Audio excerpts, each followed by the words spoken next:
I'm Judy Shaw for NYSE Floor Talk. Joining me today is WWE Superstar Drew McIntyre. Drew, it's great to see you. Thanks for joining me. Oh, hello. Thank you for having me. Drew, tell us about your journey and how you got to the WWE. Oof. I'll try and give you the short version. It's pretty extensive. Basically, I always wanted to be a WWE superstar my whole life since I was about 5 years old. And I come from Scotland. Nobody from Scotland ever been signed to WWE, but everyone at 5 wants to be a wrestler and an astronaut or something a little outside the box.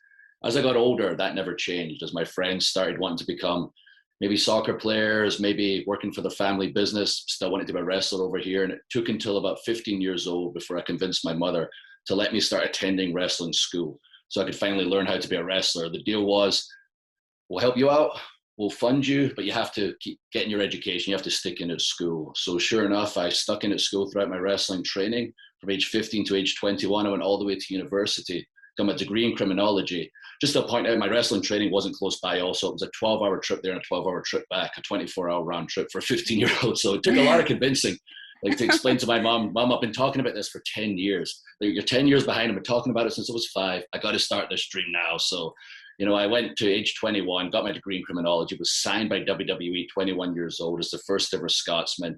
Proved a lot of people wrong. No one quite believed in old Drew here was going to pull off the big one. And I was living my dream at 21 to 28. But unfortunately, during that period, as much as I had many, many highs, like Vince McMahon himself coming out on television when I was 24 and saying, this guy's the future of the company, future world champion, didn't quite work out. I had a lot of professional and personal issues that affected me, unfortunately, and I was eventually fired from my dream job, and I had to sit down and look myself in the mirror and understand that this was on me. I was like, wow, you lost perspective. You forgot this was the dream. You let everything get to you, and you stopped working as hard as you possibly could. And from that day forward, from the day I was fired, I decided I would be accountable to the person in the mirror. Like every day I want to look in that mirror, say I'm going to give it my all today. And at the end of the day, look back in the mirror and say, you gave it your all today. For 3 years, I worked my butt off. I made my way back to WWE. I worked my way to the top of the mountain last year at WrestleMania. I defeated Brock Lesnar in the main event of a WrestleMania with no fans there, but it was the biggest moment of my life. It was the only original content at the height of the pandemic. We gave everyone an escape. We had 14 million social media interactions over 2 days, up 60% from the year prior. So much positive feedback. I've had a great year over the past year entertaining everybody with our amazing Thunderdome, bringing the fans back virtually. But nothing is more exciting than this year's WrestleMania. I'm fighting for the title once again. We have fans back. And that's the short story. Oh, wow. Well, talk about making a comeback. Now, yeah, like you mentioned, you have a big match coming up. What can fans expect from your match on Saturday night when you take on Bobby Lashley for the WWE Championship? A highly physical contest, that's for sure. A lot's changed in sports over the past probably couple of decades. It used to be all about the heavyweights, and in UFC, boxing, the kind of cruiserweights have taken top billing. There's so many talented lightweight athletes across the different sports, including WWE, and it's a bit of a throwback in WWE that we have 2 elite heavyweight superstars, like myself and Lashley. But it's not like Hulk Hogan and Andre the Giant back in the day. As entertaining as it was, wasn't much athleticism going on in that match, I can assure you. A huge match, though. But myself and Lashley, we are highly trained athletes. We're very physical. We hit hard. We're going to be doing a lot of highly athletic moves. I dive over the top rope. If he's not careful, I might jump over the top rope on him. Like, we're going to get crazy in there, and we're going to give everyone a match that they're not going to forget. Oh, gosh, it definitely sounds like it. Okay, so outside of your own match, what other matches are you looking forward to seeing? Oh, I can't wait. If I've got fans back in Raymond James Stadium, it's going to be awesome. But if I had to single some out, Sheamus and Matt Riddle is a match I'm looking forward to. Bianca Belair, Sasha Banks is a match I'm looking forward to. We have Bad Bunny there. I don't know if you've checked out the show recently, the Grammy award-winning singer, yes. Bad Bunny. And it sounds outlandish to anyone that's not seen the show, but he is a genuine huge fan. He's been working so hard to improve his game in the ring, and I've been observing him from afar every week. He shows up week in, week out, puts in the work, has been putting the work in the ring. And I promise you, anyone's checking out WrestleMania that thinks Bad Bunny's wrestling, he's going to surprise a lot of people. Drew, where can fans see the big match with you and Bobby Lashley? Well, you can check out WrestleMania this Saturday, April 10th and the 11th, exclusively on Peacock, and it's crazy, the value for money. It's $4.99 for the Peacock streaming service. You get your Office, Saved by the Bell, unlimited selection of movies, Yellowstone, and to cap it all off, all the WWE content, including WrestleMania, $4.99 a month. What value for money? Okay, so you mentioned that there are going to be live fans in the stadiums at Raymond James Stadium, actually. So what does that feel like? I can't wait.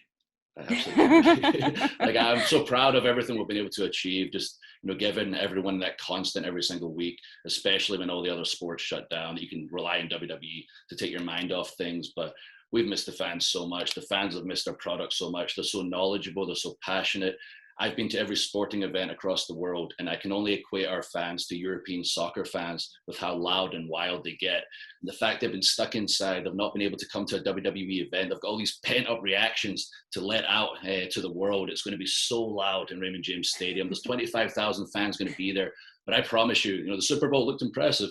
Fans are kind of quiet at American football games. I've been there. That 25,000 people are going to sound like about 400,000 over those 2 nights of WrestleMania. And for everybody watching, if you're a wrestling fan, if you're a new fan checking it out, you're going to be blown away by the spectacle of WrestleMania, but also you're going to get that visual. We're on the path to getting back to normal, which I think is the coolest thing of all. Oh my gosh, it definitely sounds cool. Okay, so finally, you did just tell us about your journey, your story. Now, you have a memoir that's coming out on May 4th that's entitled A Chosen Destiny. Tell us about that. Well, thank you for bringing that up. I actually have it right by my side. Let's see.